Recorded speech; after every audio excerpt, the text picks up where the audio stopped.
नमस्कार बंधुरा आपनादेर सबाइके फोर सन्ध्या चक्रवर्ती अफिशियल चैनेले स्वागत।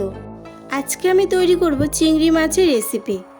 कोनो रकम झमेला छाड़ाई बाटाबाटी झमेला नेই एकदम सहज पद्धतिते चिंगड़ी माछेर रेसिपि तैरी करे देखाबो। प्रथमे आमी कड़ाई निये निয়েছি, एरपर एर मध्ये आमी केटे राखा आलू पेঁয়াজ और रसुन दिए देबो। आलूगुलोके एकदम सरु सरु करे काटते होबे। पेঁয়াজগুলো कुचि कुचि करे निয়েছি और रसुनगुलो कयेकटा टुकरो करे निয়েছি। এখানে আমি দুটো পেঁয়াজ আর 4 থেকে 5 কোয়া রসুন দিয়েছি। লঙ্কাগুলোকে দু টুকরো করে নিয়েছি, এগুলো আমি এর মধ্যে দিয়ে দেবো। এখানে আমি বেশি ঝাল করব বলে 10 থেকে 15টা কাঁচা লঙ্কা দিয়েছি। আর দিয়ে দেবো চিংড়ি মাছগুলো। চিংড়ি মাছগুলো আমি ভাজবো না, সেগুলোকে আমি কাঁচাই লবণ আর হলুদ মাখিয়ে এর মধ্যে দিয়ে দিয়েছি। আর দিয়ে দেবো সামান্য লঙ্কার গুঁড়ো, এটা আপনারা চাইলে নাও দিতে পারেন। আর দিয়ে দেবো স্বাদ মতো লবণ আর পরিমাণ মতো হলুদ। দিয়ে দেবো কাঁচা সর্ষের তেল। এরপর সব কিছু একসাথে আমি মাখিয়ে নেব।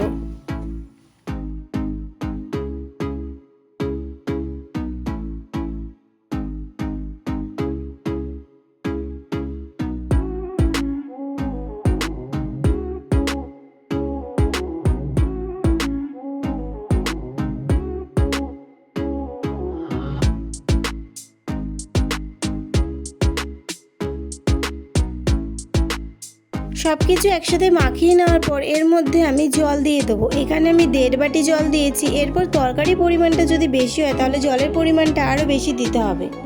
এখানে কিন্তু ঠান্ডা জল ব্যবহার করতে হবে। খুন্তি দিয়ে নাড়াচাড়া করে নিয়ে এরপর এটাকে আমি গ্যাসে বসিয়ে দেব। উনুনে চাইলে আপনারা উনুনেও রান্নাটা করতে পারেন।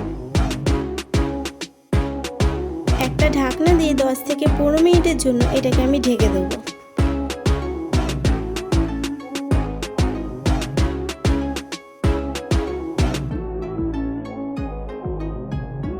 10 থেকে 15 মিনিট পর ঢাকনা তুলে এটাকে কিছুক্ষণ নাড়াচাড়া করে নিয়ে আবারও আমি 4 থেকে 5 মিনিটের জন্য ঢাকনা দিয়ে ঢেকে দেব।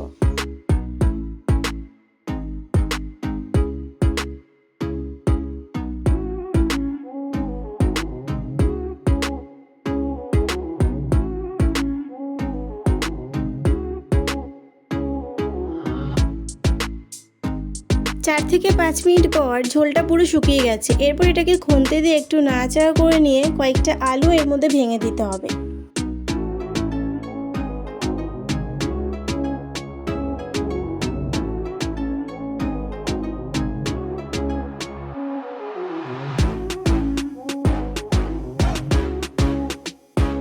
চিংড়ি মাছের রেসিপিটি তৈরি হয়ে গেছে। এরপর এটা আমি একটি পাত্রের মধ্যে ঢেলে নেব।